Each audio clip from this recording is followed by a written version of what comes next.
Hello students, स्वागत है आप सभी का अपने YouTube channel bio study point पे।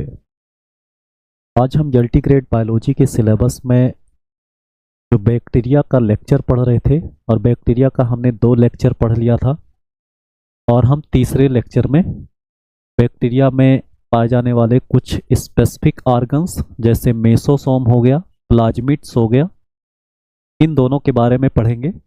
और साथ ही साथ हम इसमें रिप्रोडक्शन की भी बात करेंगे जिसको पैरासेक्सुअलिटी भी कहते हैं। देखो, हम पढ़ेंगे क्या, मेसोसोम के बारे में।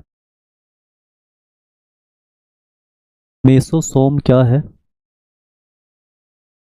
तो मेसोसोम की अगर हम बात करें तो ये जो है, ये क्या होगा, तो इसको जो है कॉन्ड्रियोइड्स भी कहते हैं। क्या कहते हैं इसको? कॉन्ड्रियोइड्स। कॉन्ड्रियोइड्स के नाम से भी जाना जाता है। और आप कहोगे ये जो है एनालॉगस होता है, एनालॉगस टू माइटोकॉन्ड्रिया होता है, एनालॉगस टू माइटोकॉन्ड्रिया। यानी यूकैरियोटिक सेल में जो काम माइटोकॉन्ड्रिया करता है वही काम प्रोकैरियोटिक सेल यानी बैक्टीरिया के अंदर मेसोसोम करेगा। अब देखो, माइटोकॉन्ड्रिया का काम क्या होता है, तो आप कहोगे कि ये सेलुलर रेस्पायरेशन का काम करता है, सेलुलर रेस्पायरेशन का काम करता है, सेलुलर रेस्पायरेशन का काम करेगा। तो मेसोसोम भी किसका काम करेगा? सेलुलर रेस्पायरेशन का। तो ये दोनों एनालॉगस ऑर्गन होते हैं। अब देखेंगे कि जो मेसोसोम है उसका निर्माण किससे होता है। तो यहाँ पे आप देखोगे in cytoplasm, in cytoplasm outer membrane, in cytoplasm outer membrane, outer membrane of the plasma membrane. यहाँ प्लाज्मा मेम्ब्रेन से मेसोसोम का निर्माण होगा। Plasma membrane, outer membrane of the plasma membrane, ये क्या होता है? ये इनफोल्डेड हो जाता है। तो ये क्या फॉर्म करेगा? Much coiled, much coiled invagination, much coiled invagination, invagination. इसी को किस नाम से जानते हैं? तो known as mesosome, known as mesosome. इसी को क्या कहते हैं? मेसोसोम कहते हैं। तो आप क्या देखोगे, जैसे यहाँ पे ये जो बैक्टीरिया होगा इस तरह से, इसमें जो प्लाज्मा मेम्ब्रेन होगा, प्लाज्मा मेम्ब्रेन, और इस प्लाज्मा मेम्ब्रेन में आप देखोगे कि जो आउटर मेम्ब्रेन है, एक मिनट, इसमें जो आउटर मेम्ब्रेन होगा उससे यहाँ पर किसका निर्माण हो जाएगा?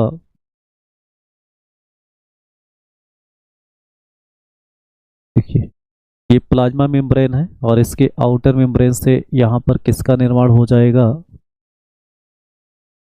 कुछ ऐसे स्ट्रक्चर्स बन जाएंगे, कुछ ऐसे क्या बन जाएंगे? स्ट्रक्चर्स। ये ऐसे ऐसे स्ट्रक्चर्स बन जाएंगे और इसी को किस नाम से जाना जाएगा? इसी को मेसोसोम कहता है, मेसोसोम। और ये जो है इसके इन्वेजिनेशन से बनता है, तो आप कहोगे प्लाज्मा मेम्ब्रेन के, प्लाज्मा मेम्ब्रेन, प्लाज्मा मेम्ब्रेन के इन्वेजिनेशन से, प्लाज्मा मेम्ब्रेन के इन्वेजिनेशन से ही किसका निर्माण होता है? मेसोसोम का। अब देखो इसमें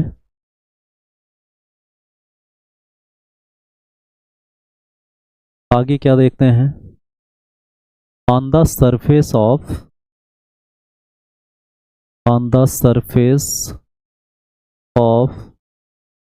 मेसोसोम, मेसोसोम के सरफेस पर क्या पाया जाएगा, on the surface of mesosome many respiratory enzyme, many respiratory enzyme, many respiratory enzyme, many respiratory enzyme हो जाएगा, are found, many respiratory enzyme are found, बहुत सारे रेस्पिरेटरी एंजाइम पाए जाते हैं। देखो अगला क्या देखते हैं इसमें कि मेसोसोम का फंक्शन क्या होता है।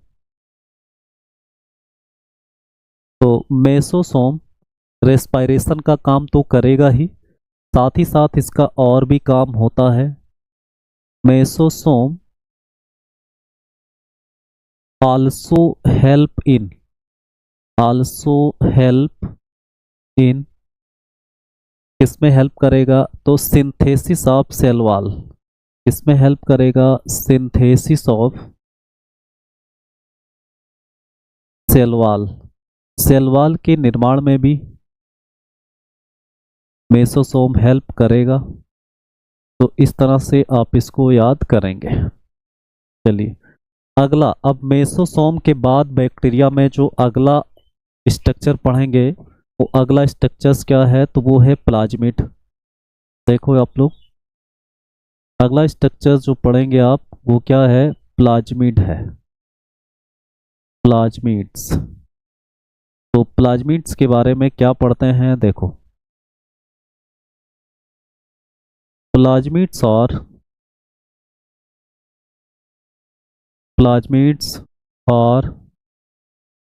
एक्स्ट्रा क्रोमोसोमल, क्या होता है ये, एक्स्ट्रा क्रोमोसोमल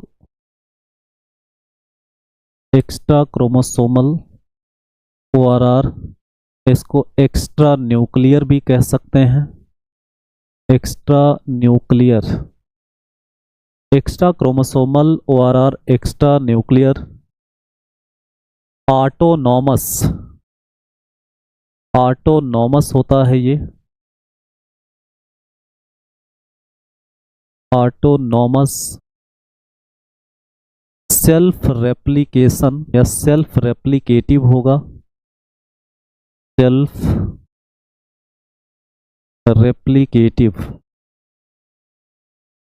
रेप्लिकेटिव होगा, जेनेटिक मटेरियल है ये,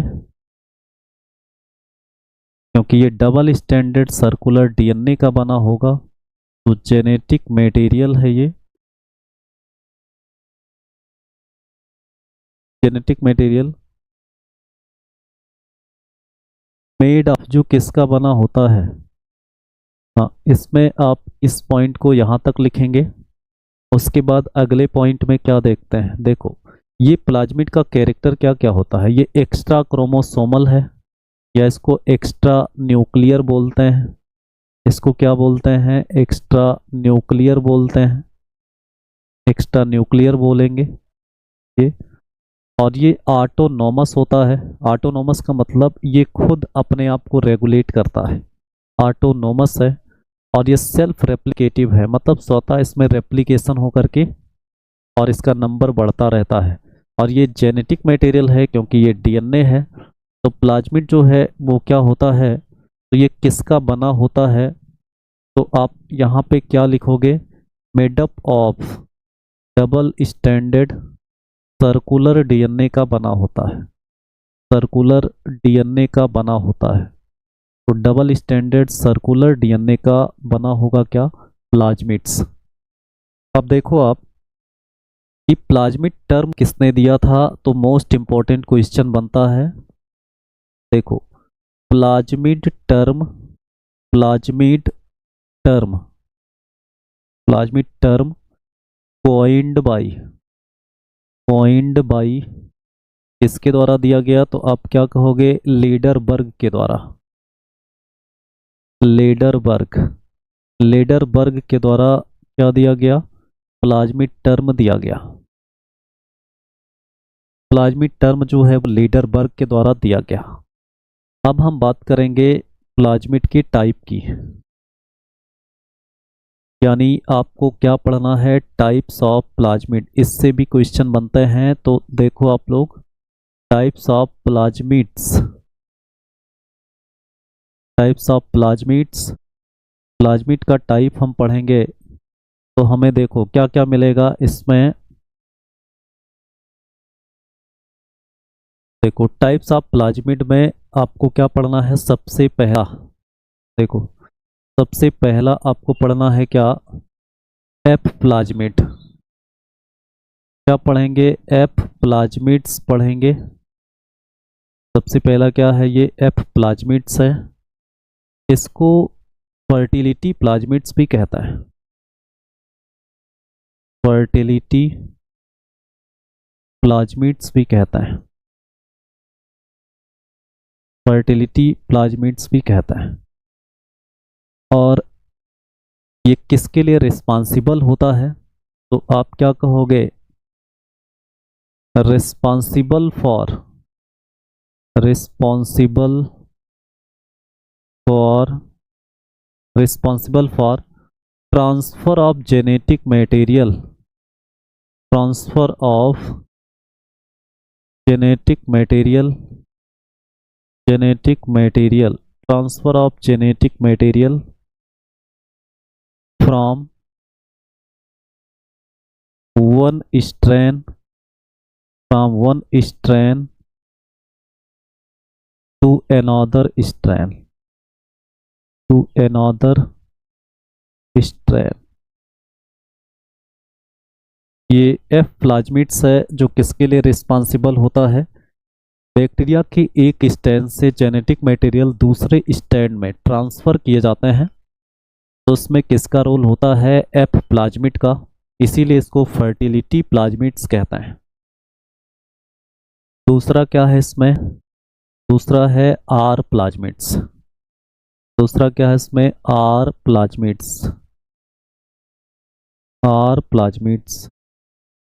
देखो आर प्लाज्मिड्स को किस नाम से जानते हैं, इसको रेसिस्टेंस, इसको रेसिस्टेंस प्लाज्मिड्स कहता है, रेसिस्टेंट प्लाज्मिड्स कहते हैं।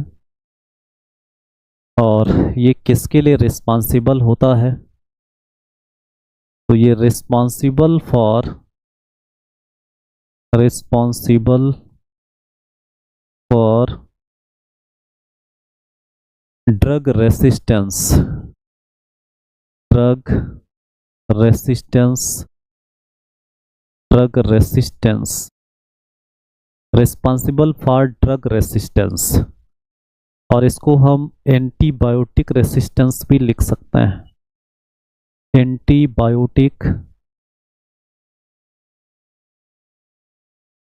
एंटीबायोटिक रेसिस्टेंस होता है ये, एंटीबायोटिक रेसिस्टेंस होगा। तो ड्रग रेसिस्टेंस या एंटीबायोटिक रेसिस्टेंस ये कौन सा प्लाज्मिड हो जाएगा, आर प्लाज्मिड्स। तीसरा टाइप का जो प्लाज्मिड है यहाँ पे उसको कहेंगे कोल प्लाज्मिड्स, कोल प्लाज्मिड्स, कोल प्लाज्मिड्स। देखो कोल प्लाज्मिड्स को और किस नाम से जानते हैं, तो इसको कहते हैं क्या, पॉलीसिनोजेनिक, पॉलीसिनोजेनिक, पॉलीसिनोजेनिक प्लाज्मिड्स, पॉलीसिनोजेनिक प्लाज्मिड्स कहते हैं इसको। और ये किसके लिए रिस्पॉन्सिबल होता है, तो आप देखोगे responsible for, responsible for, responsible for synthesis of, synthesis of a toxic substance, of a toxic substance जिसको किस नाम से जानते हैं, टॉक्सिक सब्सटेंस कॉल्ड यहाँ पे क्या हो जाएगा, कोलिसीन हो जाएगा, कॉल्ड कोलिसीन नामक टॉक्सिक सब्सटेंस को सिंथेसिस के लिए रिस्पांसिबल जो प्लाज्मिड होगा उसको कोल प्लाज्मिड कहते हैं। उसके बाद अगला प्लाज्मिड क्या है इसमें, देखो चौथा पढ़ते हैं इसमें, इसको कहते हैं क्या, टीआई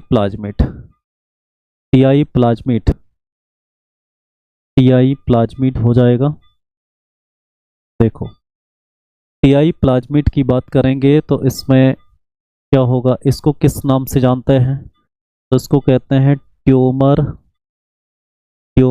इंड्यूसिंग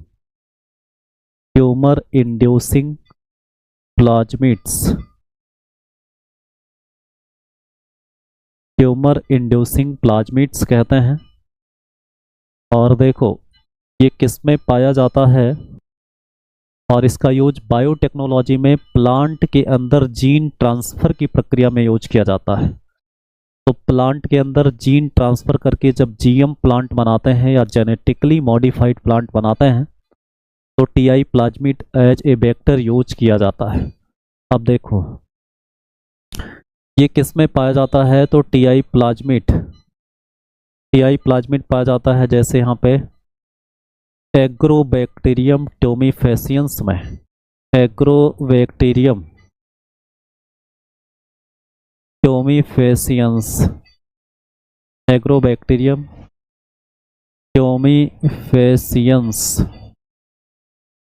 तो एग्रोबैक्टीरियम टोमीफेसियंस में क्या पाया जाएगा, टीआई प्लाज्मिड पाया जाएगा।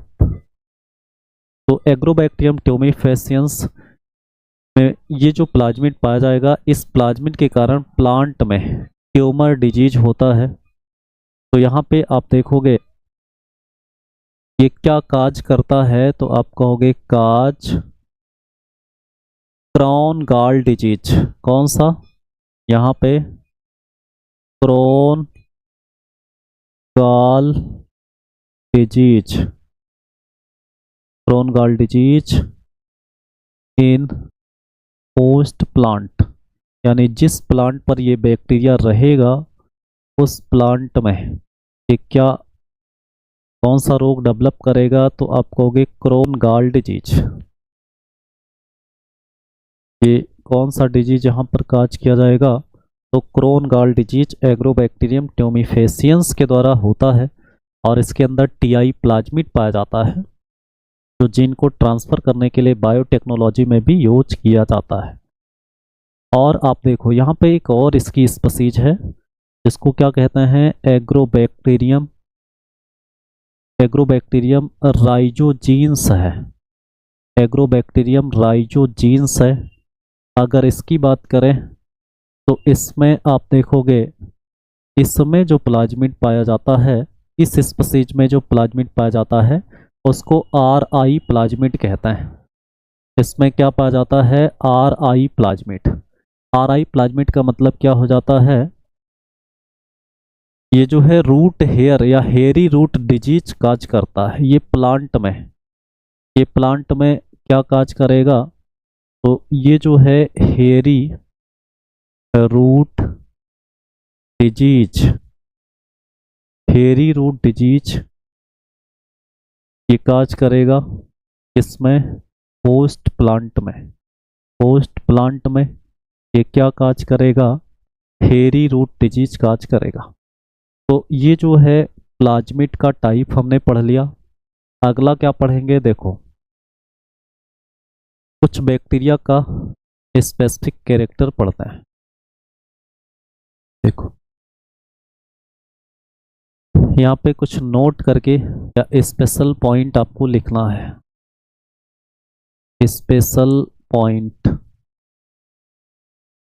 स्पेशल पॉइंट की बात करेंगे यहाँ पे तो क्या मिलेगा, देखो इसमें आपको सबसे पहला पॉइंट क्या देखना है, कि जो बैक्टीरिया है वो प्रोकैरियोटिक होता है, ये तो सबको पता है।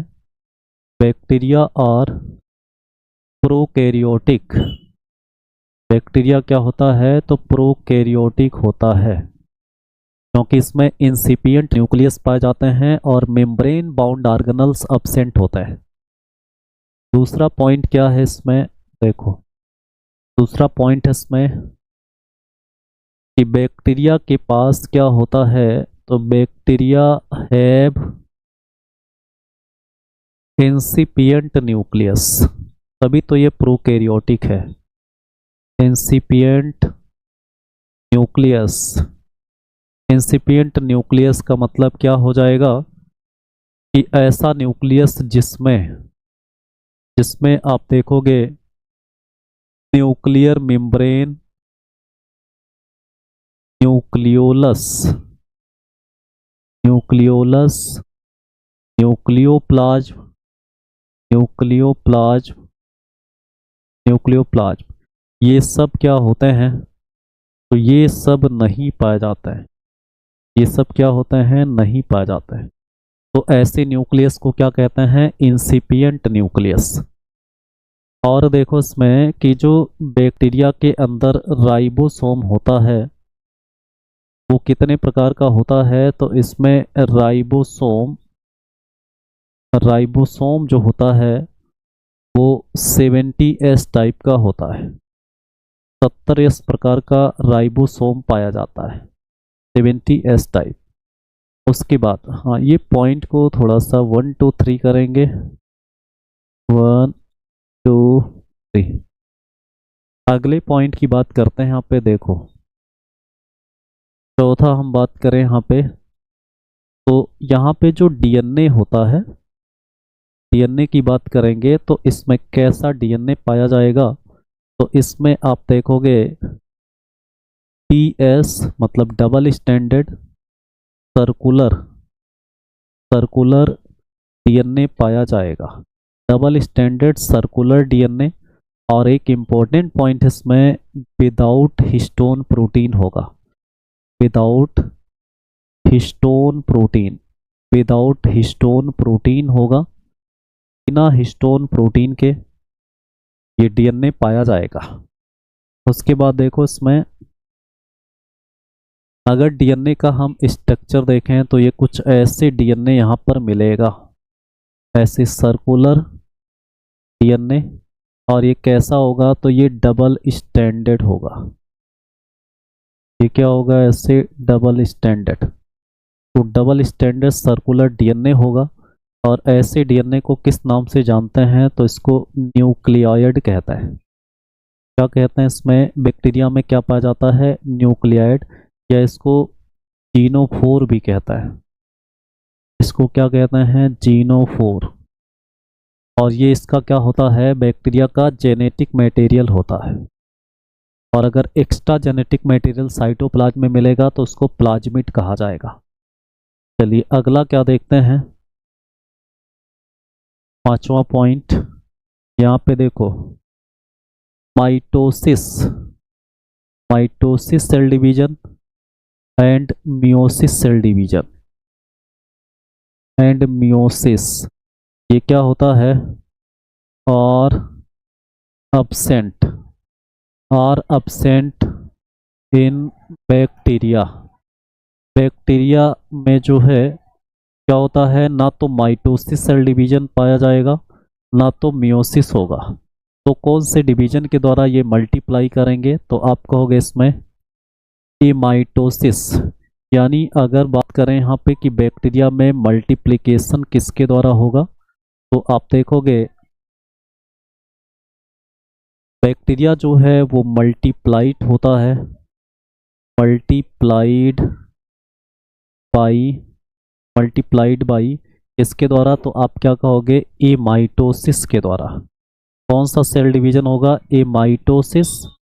ए माइटोसिस को आप लोग जानते हैं इसको डायरेक्ट डिवीजन भी कहते हैं, डायरेक्ट डिवीजन कहता है। ए माइटोसिस या डायरेक्ट डिवीजन के द्वारा बैक्टीरिया क्या होता है मल्टीप्लाई होता है। अगला पॉइंट क्या देखते हैं इसमें, देखो अगले पॉइंट में यहाँ पर एक इम्पोर्टेंट कैरेक्टर होता है, क्या बोलते हैं इसको, diaminopimelic acid. Diaminopimelic acid. Diaminopimelic acid होता है, ये कहाँ पर पाया जाता है, found in the cell wall of bacteria. Found in the cell wall of bacteria. तो बैक्टीरिया के सेल वॉल में क्या पाया जाता है, तो डाई एमिनो पाइमेलिक एसिड पाया जाता है। तो इस तरह से ये बैक्टीरिया से संबंधित कुछ इम्पोर्टेंट फैक्ट हो जाता है। अगला आपको क्या पढ़ना है, न्यूट्रिशन इन बैक्टीरिया। देखो क्या पढ़ेंगे हम, न्यूट्रिशन इन बैक्टीरिया।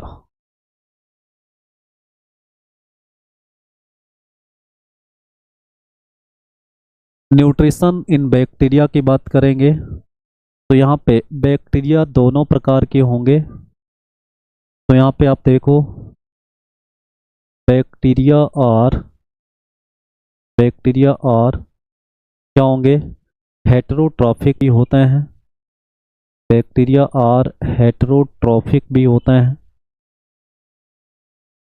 और साथ ही साथ ये जो है कुछ बैक्टीरिया ऑटोट्रॉफ भी होते हैं, ऑटोट्रॉफिक भी होते हैं, ऑटोट्रॉफिक भी होते हैं।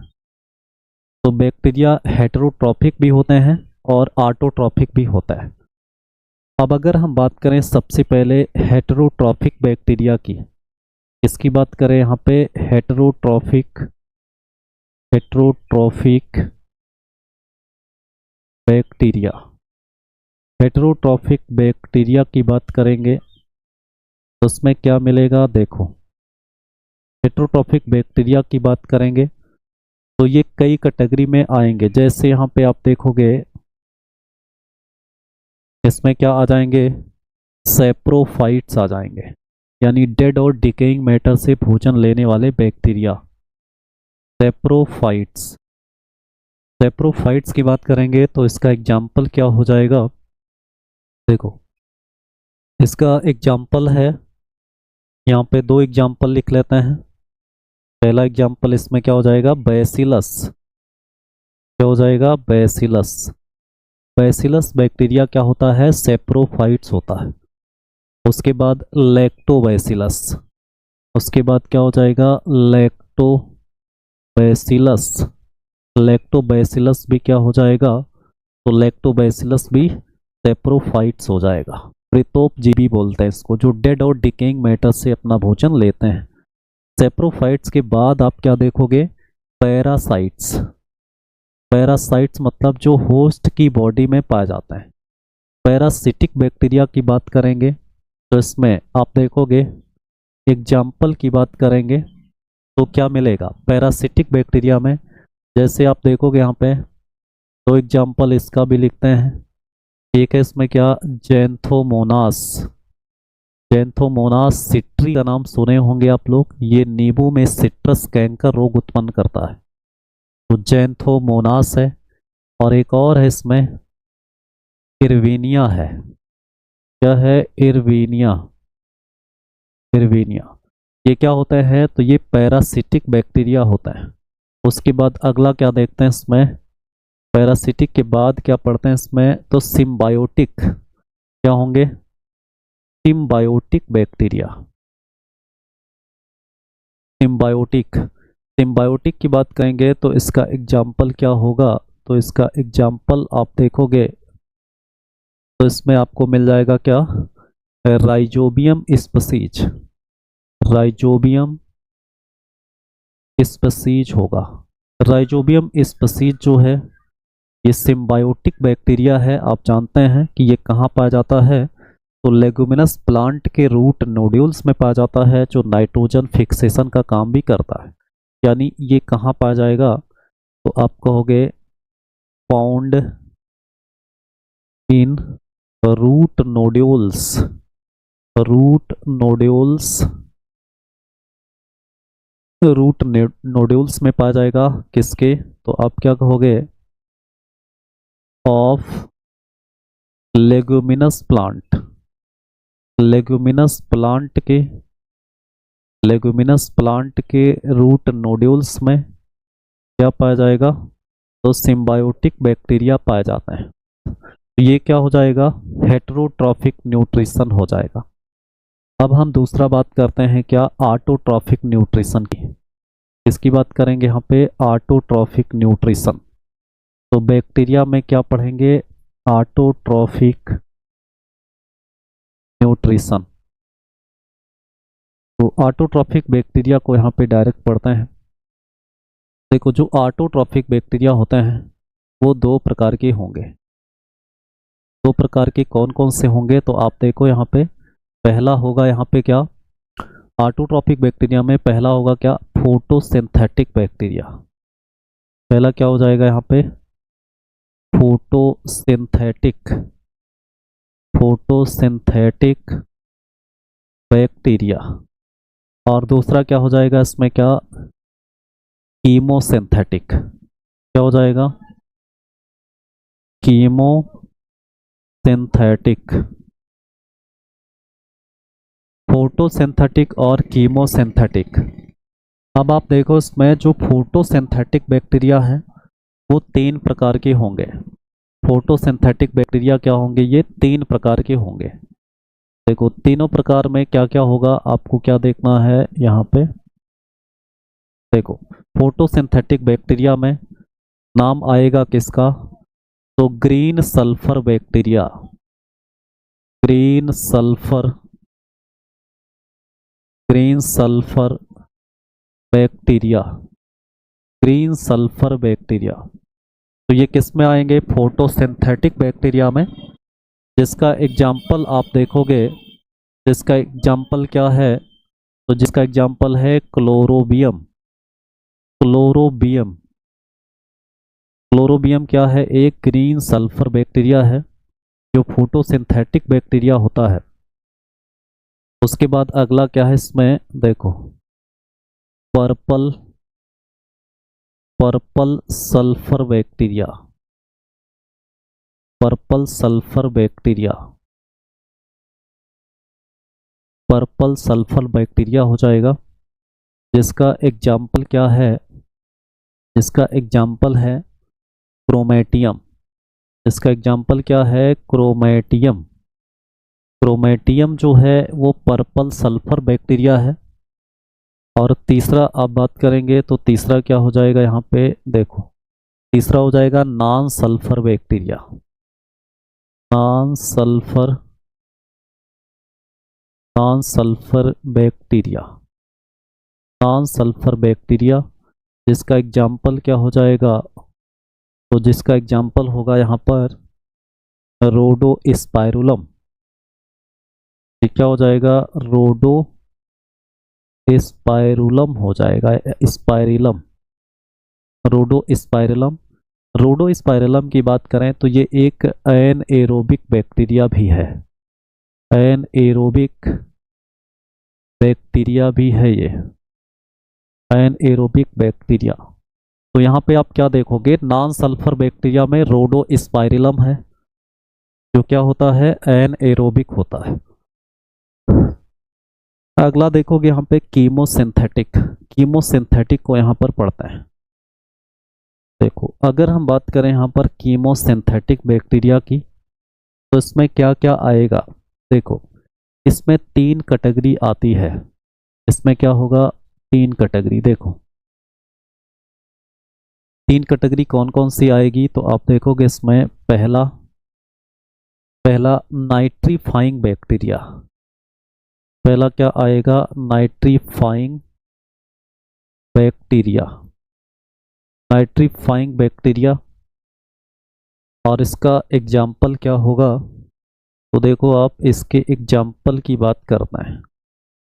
इसके एग्जाम्पल में आपको मिलेगा पहली बैक्टीरिया